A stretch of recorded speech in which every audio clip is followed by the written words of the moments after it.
오늘은 칼빈의 기독교 강요 제1권 제1장 시작하겠습니다. 요한 칼빈의 기독교 강요는 개신교의 바이블이라고 할 정도로 매우 중요한 교리를 담고 있지요. 그래서 로마 카톨릭의 종교적인 압박에 대해서 그 당시 핍박받는 방스 개신교 신앙의 동료들에 대한, 또 그 외에도 개혁교 성도들에 대한 칼빈의 어떤 마음의 빛이 그렇게 나타났다라고도 볼 수 있습니다. 그만큼 칼빈의 기독교 강요는 종교개혁의 선구자 마르틴 루터 이후에 종교개혁의 하나의 방향을 설정했다는 관점에서 매우 중요합니다. 칼빈의 기독교 강요로 인해서 핍박받는 개신교 신자들이 더 이상 자신들의 신앙이 거룩한 보편 교회가 추구하는 신앙과 다른 분파주의적 신앙이 아닌 참으로 사도시대부터 교우시대를 통해서 내려온 정통신앙이라는 것에 대해서 확증을 하게 되었어요. 그만큼 기독교 강요는 매우 중요합니다. 처음에 칼빈이 1536년에 기독교 강요 초판을 쓸 때 그는 기존의 방식처럼 기독교 강요를 썼습니다. 그래서 초판의 기독교 강요는 6장으로 되어 있는데요. 1장,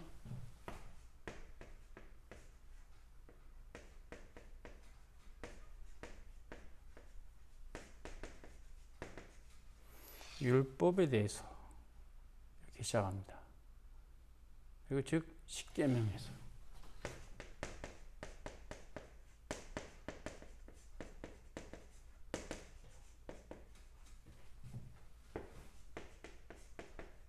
2장은 신앙에 대해서,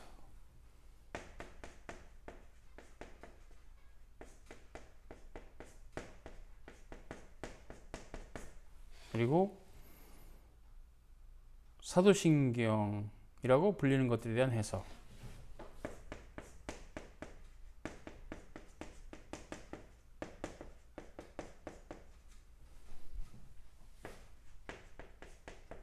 (3장은) 기도에 대해서,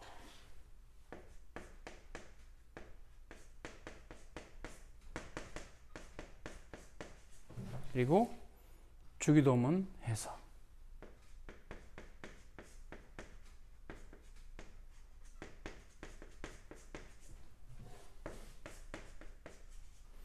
(4장은) 성례에 대해서,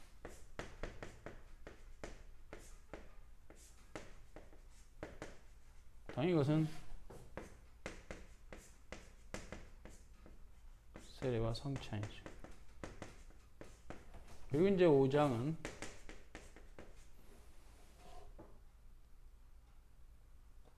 칠성례인데요. 로마 카톨릭이 종교개혁자는 2개의 성례만 인정합니다. 세례와 성찬.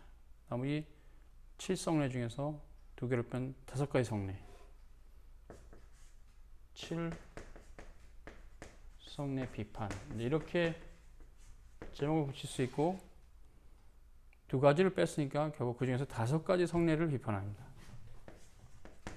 5가지.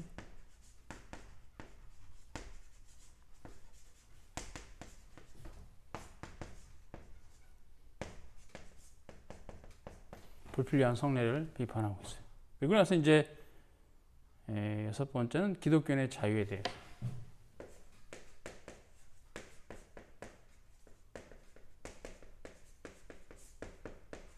기독교인의 자유에 대해서 그가 글을 씁니다. 그래서 즉 6장으로 되어 있는데요. 이것은 그 당시에 흔히들 말하는 교리서를 쓰는 방식입니다. 십계명을 해석하고 사도신경을 해석하고 주기도문을 해석하고 성례에 대해서 해석하는 이런 방식은 그 당시에 신학자들이 교리서를 쓰는 방식이에요. 그래서 이런 것들을 문헌적으로 봤을 때 토마스 아퀴나스도 그렇게 문헌들에 보면 있고 말틴 루터도 있어요. 그래서 이 당시에 그 개혁자들 중에서도 있어요. 즉 이 방식 자체는 중세로부터 내려온 교리서를 쓰는 방식이다. 교리에 대해서 말하면 율법을 알아야 된다. 그럼 율법의 중요한 십계명 알아야 된다. 또 신앙은 뭐냐? 그럼 이제 사도신경. 사도들이 정리한 걸로 믿는 사도신경을 알아야 된다. 사도신경 해석을 하죠. 기도. 기도는 우리 주님께서 가르치신 주기도문이 중요하다. 주기도문 해석을 합니다. 그래서 성례는 이제 뭐 알죠. 당연히. 개혁교회에서 두 가지 성례 있고. 그렇게 최소한 네 가지 정도는 중세시대에 신학자들이 신자들을 가르치기 위해서 마련했던 교리서의 기술 방식입니다. 칼빈도 기독교의 초판은 그렇게 썼어요. 그러나 이제 거듭판이 재판이 발생하고 증보판이 발생하면서 최종판에 가서는 완전히 구조를 바꿉니다. 칼빈의 기독교왕요 최종판의 구조는 사도신조의 구조를 따라가고 있습니다. 그래서 4권으로 되어 있는데요.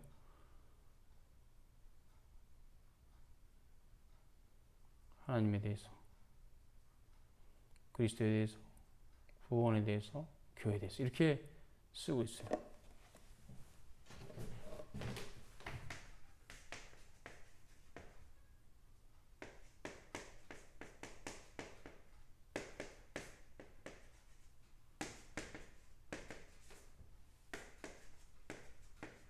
그래서 말륨이 4로 되어 있습니다. 하나님에 대해서, 그리스도에 대해서, 구원에 대해서, 교회에 대해서. 사도신조의 구조입니다. 첫 번째, 전능하사 천주를 만드신 하나님 아버지를 내가 믿사오니 그의 외아들 우리 구주 예수 그리스도를 믿사오니 성령을 믿습니다. 거룩한 공의와 성도 서로 교통하는 것, 죄를 사하시는 것, 무기 다시는 것, 영원히 사는 것을 믿습니다. 교회론 안에 종속되죠. 역시 구원론에 대해서는 성령론과 연결돼요. 여기서 신자들의 구원의 사역에 주시적인 역할을 하시기 때문에 구원론과 성령론이 연결되는 부분이 있죠. 그래서 이렇게 칼빈이 기독교가 4권으로 되어 있는 것은 사도신조의 구조입니다. 그런데 이제 1권이 하나님 아는 지식에 대해서, 1장도 하나님 아는 지식. 그래서 1권이 코그니티오네 데이, 1권의 제목이에요. 1장은 노티티아 데이, 하나님의 지식. 코그니티오네 데이와 노티티아는 본질적으로 같은 의미입니다. 그러나 코그니티오네 데이는 이제 인식, 뭐 이런 개념이 있고, 노티티아는 지식이라는 개념이 있어서 제1권은 하나님에 대한 인식. 굳이 달리 번역한다면 그때 1장은 하나님의 지식. 이렇게 볼 수 있어요. 그럼 뭐 이렇게 그런 거 크게 꼭 나누고 그렇게 하지 않는 것도 좋아요. 그래서 1권은 창조주 하나님에 대한 지식, 이렇게 제목이 붙습니다. 리브리 프리무스 데 코그니티오네 데이 크레아토리스, 이렇게 라틴어 제목이 되어 있는 것은 이제 크레아토리스 데이, 크레아토리스 창조주 하나님, 데이가 하나님이죠. 코그니티오네 지식 혹은 인식, 창조주 하나님의 지식에 대하여, 이렇게 이제 시작하죠. 그리고 이제 1장이 하나님을 아는 지식과 우리 자신을 아는 지식이 서로 연결되어 있다, 이렇게 칼빈이 제목에 정해 있어요. 라틴어로 데이 노티티암 에트 노스트리 레스 에스 콘 juntas 이렇게 돼 있어요. 연결돼 있다 이렇게. 그리고 이제 1절에 우리 자신 아는 지식이 하나님 아는 지식으로 향하게 한다. 그래서 칼빈이 이 본문에서 하나님 아는 지식과 우리 자신 아는 지식은 뭐 어디가 더 앞서온 거라고 또 다른 것은 결과로 따라온다고 말하기 어렵다 말합니다.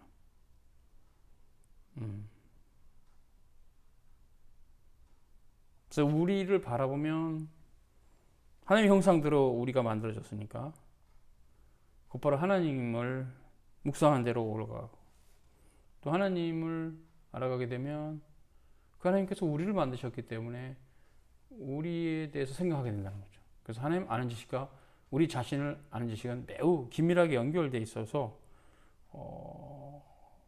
그것이 일단 그렇다. 무엇이 더 앞선다고 보기 어려운 면이 있다 이렇게 말하고 있어요. 그래서 대부분 이제 그런 내용들로 꽉 차 있죠.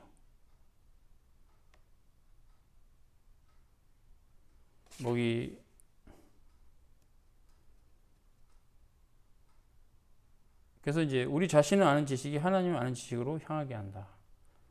그 말도 맞죠. 우리 자신을 아는 지식은 하나님 아는 지식으로 향하게 하죠. 그러니까 인간을 한번 연구를 해보면 굉장히 탁월한데 또 굉장히 심각한 상태예요. 굉장히 탁월하다는 것은 하나님의 형상으로 지음받았기 때문에 굉장히 탁월한 겁니다. 다른 모든 피조물에게서 없는데 인간에게만 있죠. 그것이 뭡니까? 바로 하나님의 형상.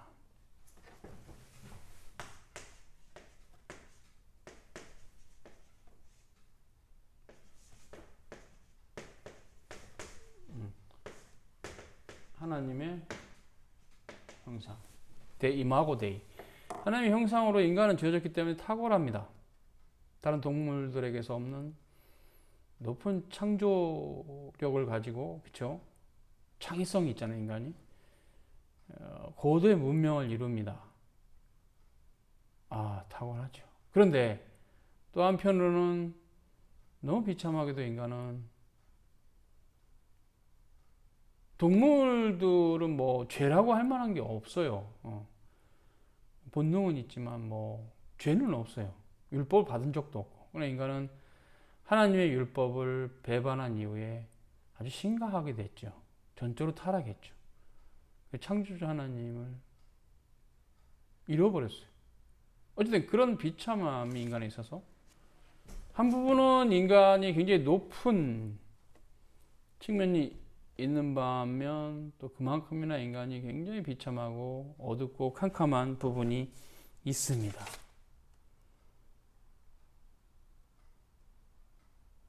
그렇기 때문에 인간을 살피면 하나님을 우러러보게 돼 있어요. 인간이 이렇게 다른 동물과 다른 탁월함이 있다. 신기하다. 우리를 만드신 창조주 하나님의 형상으로 돼서 그렇구나. 하나님을 알아가게 되죠. 하나님을 알아가는 것이 우리 자신을 알아가는데 중요하니까. 또 전적으로 타락한 이후에 인간의 비참한 모습 보면 저도 하나님을 알아가게 돼요. 우리는 빈곤하고 연약하고 타락하고 부패해서 느끼는 상태에 있고 그래서 모든 충만한 건전한 덕, 선의 풍성함, 의의 순결함은 주님께만 있죠.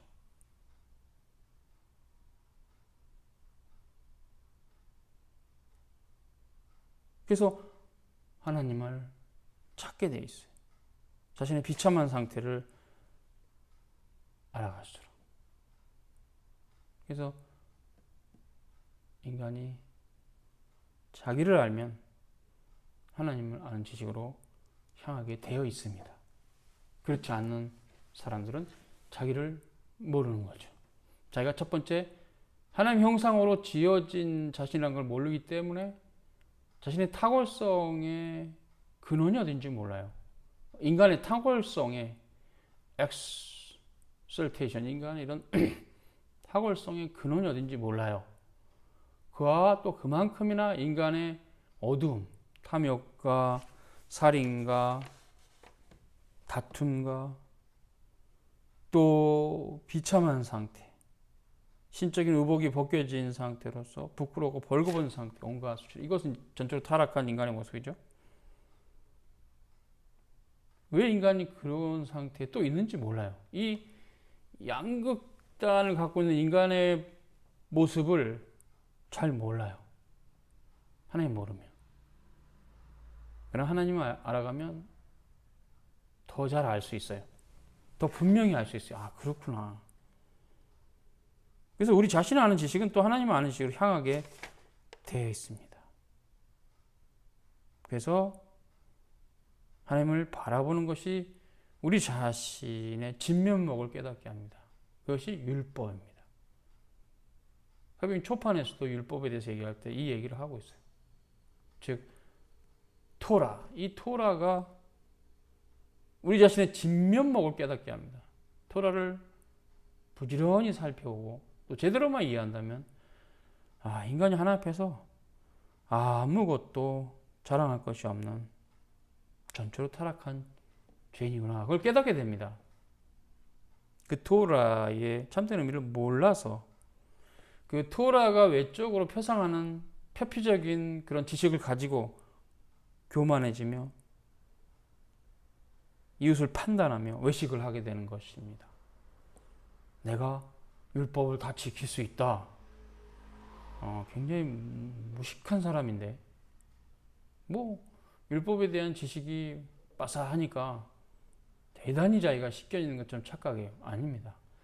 참으로 율법에 대한 식견이 있는 자는 겸손해져 갔으면 없어요. 내가 우리 하나님의 율법을 지킬 수 없는 자다. 자신의 비참함을 깨닫게 돼 있어요. 얼마나 하나님 앞에서 영적으로 벌거벗은 장가를 깨닫게 돼 있어요. 율법을 알면. 율법을 모르는 거예요. 그러니까 율법 학자도 율법을 아는 게 아닙니다. 오직 우리 하나님의 은혜를 받아야 됩니다. 예수를 믿음으로. 믿음이 없으면 하나님의 율법은 올바르게 이해되지 못합니다. 그것이 예수님께서 책망하신 바리새인의 상태였죠. 그들은 율법을 세상 공부하듯이 열심히 했으나 하나님의 성령의 조명하심이 없으므로 율법의 참된 의미를 깨닫지 못했어요. 그래서 율법주의로 이렇게 빗나가는 거죠. 이게 빗나간 거죠.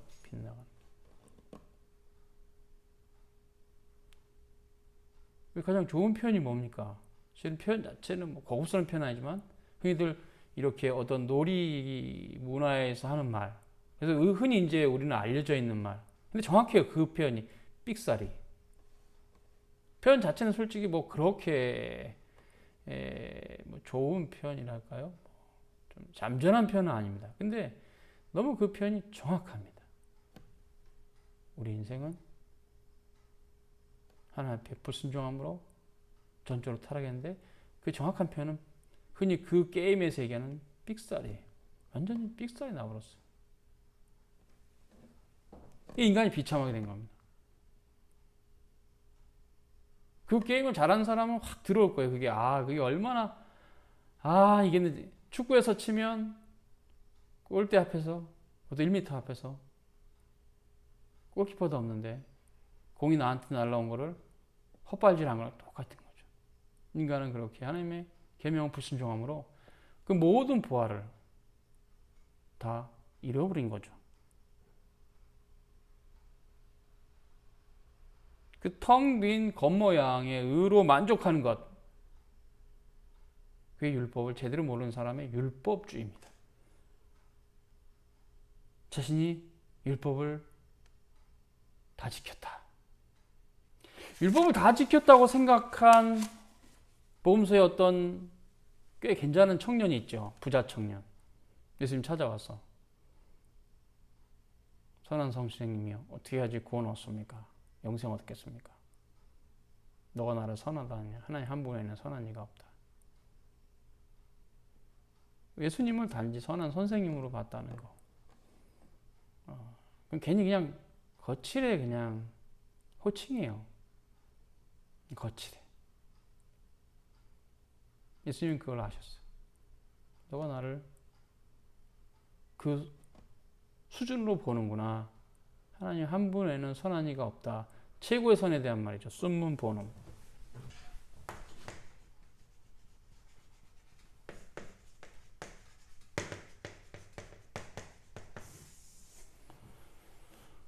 하나님 한 분에는 선한 이가 없다. 그것은 이제 쓴문 본음에 대한 말입니다. 실은 최고의 선에 대한 말인데 그 의미는 예수님 자신이 하나님이란 말을 우회적으로 하신 거예요. 예수님께서 말씀하신 것은 그 의도가 너는 나를 믿어야지 구원을 받지.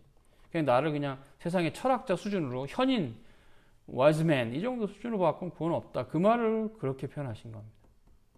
부자 청년이 상당히 예수님 앞에서 당당했어요. 나는 율법을 다 지켰습니다. 예수님께서 맞다. 너 잘했다. 비상적으로 율법을 잘 지킨 것은 칭찬해 주셨어요. 근데 너에게 한 가지 부족한 것이 있다. 너의 전 재산을 다 팔아서 가난한 자에게 주고 너는 나를 따르라. 부자가 재물이 많은 거로 근심하여 갔다. 율법주의자입니다. 그분도. 표피적으로 율법을 지킨 것. 즉 진짜로 칼을 빼서 사람을 찔러 죽이지 않은 것. 나는 살인하지 말라는 계명을 다 지켰다. 이렇게 착각한 거예요. 근데 예수님께서는 이미 복음서에서 산상보훈에 말씀하시죠. 사람 미워하는 자마다 살인자다. 살인자가 아닌 사람은 없어요. 순간적으로 미움이 일어나지 않은 사람도. 거길 모르는 거죠. 부자 청년도. 단지 외적으로 진짜 행동으로 옮기지 않은 걸로 나는 율법을 다 지켰다고 굉장히 빈 깡통과 같은 율법의 이해를 한 겁니다. 그것이 바리새인들 수준이었어요. 그 당시. 계속 안식일을 기억하여 거룩히 지키라니까 안식일은 몇 일을 가지 않고 앉아있을 때 의자를 흔들어서 이렇게 파지 않고 흙을 이런 식으로 함으로 안식일을 다 지켰다고. 그리고 외적 문구를 지키면 안식일을 다 지킨 거라고. 안식일 지킬 수 있는 사람은 없어요. 하나님이 원하시는 수준만큼은. 하나님께서 크신 긍휼하심으로 안식일을 지킬 수 있는 자로 우리를 기다려 계시고 인내하시고 하나님이 사랑으로 품으신 거죠. 얼마나 열심히 악착같이 해도 하나님 율법을 지킬 수 있는 사람은 없어요. 하나님이 원하시는 만큼. 없어요. 그냥 주님께서는 율법을 지키려고 노력하는 그 자세를 귀하게 보시는 것에서 우리가 가져야 될 자세는 감사죠. 내가 율법을 조금이나마 지켜간다면 하나님의 은혜다. 감사해야죠. 그래서 이웃을 미워하는 마음이 조금씩 내 마음에서 잦아드는 것이 보이면 하나님을 찬송하시기 바랍니다. 그렇게 바꾸신 분은 하나님이십니다. 주의 성령의 능력입니다. 우리 능력이 아니에요. 우리가 노력해서 그렇게 바뀌어지지 않아요. 하나님의 은혜입니다. 율법에 대한 오해는 바리새인이나 부자 청년처럼 피상적으로 이해하는 율법을 행함으로 의롭게 될 수 없습니다. 예수 그리스도를 믿음으로만 의롭게 됩니다. 그렇기 때문에 율법의 행함은 그때 성경에 있는 대로 하나님은 하시나니 그게 의미가 있고 또 그것도 인생의 전 과정에서 서서히 되어지는 것이며 단박에 되어지는 것도 아니에요. 조금씩 하나님을 알아가면서 율법의 소중함을 알아가면서 죄의 심각한 상태를 알아가면서 조금씩 우리 구주 예수 그리스도를 닮아가는 것 성화입니다. 이제 그것은 하루아침에 안 된다니까요. 그 외적인 그 규례를 지킨다 해서 율법을 다 지킨 것이 아니라니까요. 그건 당연히 해야 되는 것이고 진짜로 사람 찔러주기 이런 건 원한에 사무쳐서 하지 말아야 되고 그거 안 했으니까 나는 율법을 다 지켰다는 그런 오만 방자한 생각도 버려야 되는 것이고 이런 관점 안에 성화의 참된 의미가 있어요. 성화의 교리는 타인을 판단하는 교를 삼으면 안 됩니다. 늘 자신을 돌아보는 교를 삼아야 되기 때문에 사람을 정죄하기 좋아하고 이웃을 판단하기 좋아하며 오히려 이웃을 향해서 좀 자식으로 한 것들은 좀 품어주지 못하는 사람이 가장 하나님 나라에 멀리 있는 사람입니다. 그래서 이제 주님께서 이 본문에서 마태복음에서 말씀하신 산상문에서 그런 율법에 대한 이해는 우리가 굉장히 중요한데 그런 부분들을 올바로 이해하기 위한 전초 작업으로서 칼빈의 기독교 강요가 있는 것이죠. 그래서 하나님을 바라보면 우리의 진면목을 깨닫게 된다. 맞습니다. 그래서 기독교의 3절에 1장이죠. 1장 3절에 하나님의 위엄 앞에 인간의 모습이 어떠한가? 자명하죠. 거기 칼빈은 성도들은 하나님의 임재를 느낄 때마다 항상 두려움과 놀라움에 완전히 휩싸여 압도될 것이다. 맞습니다. 그게 이제 어미노신 하나님을 계시했던 광야 시대, 광야 교회 시대에 이스라엘 백성들이 시내산에서 이스라엘 백성들이 모세에게 간청합니다. 하나님 우리에게 직접 말씀하게 하시지 말아주세요. 모세님 뭐 그랬을까요? 모세시여 우리가 도무지 들을 수가 없습니다. 모세 당신에게 말씀하게 하시고 당신 우리에게 말씀하옵소서 지키겠습니다. 얼마나 하나님의 말씀이 어미로웠고 그 두려움에 쌓였으면 이스라엘 백성들이 그렇게 얘기했을까요? 또 하나님께서도 시내산에 모세가 올라갈 때 아무도 올라오지 말아 했어요. 죽는다고. 하나님의 영 앞에 인간의 모습 정말 가련합니다. 아무것도 아닙니다. 그 율법 앞에 서 있는 인간은 하나님 앞에서 벌벌 떨 수뿐이 없는 죄인입니다. 율법을 모르게 인간들이 자신 되게 잘난 줄 알아요. 율법에 대한 무지입니다. 하나님의 율법 우리가 대하면 거의 죽은 자처럼 된다. 이렇게 칼빈은 표현했어요. 그래서 하나님의 위엄 앞에 자기를 비교보지 않은 자는 율법을 제대로 깨닫지 못한 자는 자기 비참한 상태를 완전히 깨닫고 알았다 할 수 없다. 이렇게 칼빈은 말했어요. 그래서 사사기서와 선지서에 무수히 나타나는 거 우리가 하나님을 보았으니 반드시 죽을 것이다. 그런 표현이 있어요. 성경에 많이 있습니다. 읽어보면 죽지 않았죠. 실은 그들이 잠깐 봤던 그 하나님 예수 그리스도였어요. 중보자 예수 그리스도였어요.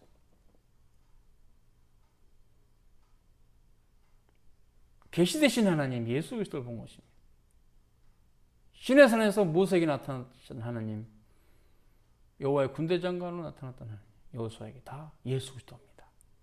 예수 그리스도를 봤어요.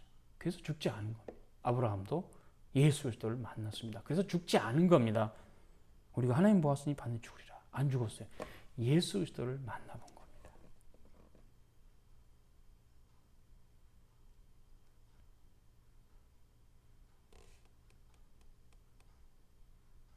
그래서 이제 1장에는 하나님 아는 지식에 대해서 칼빈이 세 개의 절로 나눠서 표현합니다. 우리 자신을 아는 지식이 하나님을 아는 지식으로 향하게 한다. 하나님을 바라보는 것이 우리 자신의 진면을 깨닫게 한다. 하나님 위엄 앞에 인간의 모습은 참 비참하다. 그래서 우리는 이제 율법에 대한 다음 시간에도 계속 율법과 연결되는 얘기지만 율법에 대한 이해가 상당히 중요하고 율법을 참 진지하게 살펴야 됩니다. 크리스찬은 구약에 다 지나가 버린 책이라고요. 천만의 말씀입니다. 율법을 통해서 사도 바울은 죄를 깨닫는다 말했습니다. 그 말은 그대로 이해하시면 돼. 해석하면 돼. 율법 통해서 죄를 깨달아야 돼요. 그래서 그리스도가 얼마나 우리에게 소중한가 알아요. 주님이 십자가에 지고 부활하신 그 사건이 얼마나 소중한 줄 알게 돼요. 주님께서 십자가에 지고 부활하신 사건이 단지 새끼 문제를 해결하기 위해서입니까? 그래서 예수 믿고 부자 되는 게 그게 올바른 교리인가요? 이해를 할 수가 없어요, 저는. 왜 그런 교리들이 나왔는지. 예수 믿고 잘 된다. 주님께서 우리가 이 땅에서 번영하게 하시고자 그 고난의 십자가를 지셨나요? 말도 안 되는 소리입니다. 연결시키면 안 돼요. 예수 안 믿고도 부자도 많은데 어떻게 예수 믿고 반드시 부자 된다는 식으로 그렇게 거짓된 교리를 말합니까? 근원적인 문제는 율법에 대한 무지 때문이에요. 율법을 알아야 된다. 신자들은 반드시. 왜? 주님의 십자가에 지고 부활하신 그 사건의 의미를 더 깊게 알기 위해서. 율법을 통해서 우리는 주님의 십자가의 사건이 얼마나 귀한 줄 알게 됩니다. 율법은 신자들에게 율법주의에 빠지라고 아직도 여전히 우리에게 소중한 가치로 있는 것도 아니고 어차피 율법은 지킬 수 없으니 율법을 내팽개치고 나멋대로 살자고 율법이 지금도 우리에게 남겨진 게 아니에요. 크리스찬은 신약만 읽어야 되는 자들이 아닙니다. 신구약 성경 전체 하나님의 말씀입니다. 모든 성경은 하나님의 감동으로 된 것으로 교훈과 책망과 바르긴과 의로 교육하기 유익하다고 사도 바울이 말했습니다. 그렇기 때문에 구약의 토라, 노모스, 라틴어로 렉스라고 표현하니 이 율법은 굉장히 중요한 의미가 있습니다. 율법을 신자들은 부단히 살펴야 될 것입니다. 거기서 우리 주님이 왜 십자가를 지셔야 됐고 내 죄를 짊어져야 되는가, 그분의 크신 은총에 대해서 더더욱 알아가는 계기가 율법이에요. 그래서 구속받은 신자가 오히려 율법을 제대로 이제 심도 있게 살펴야 돼요. 주님의 사랑을 더 깊게 이해하기 위해서, 십자가이신 그 사건의 크신 은총을 알기 위해서, 부활의 은총도 알기 위해서, 십자가 부활을 알고자 우리는 이제 신자로서, 세례받은 신자로서 믿음으로 율법을 더더욱 살펴야 됩니다. 그것이 중생한 이성이 하나님 찾아가는 방식 안에서 큰 의미가 있는 것입니다. 오늘 여기까지 수고하셨습니다.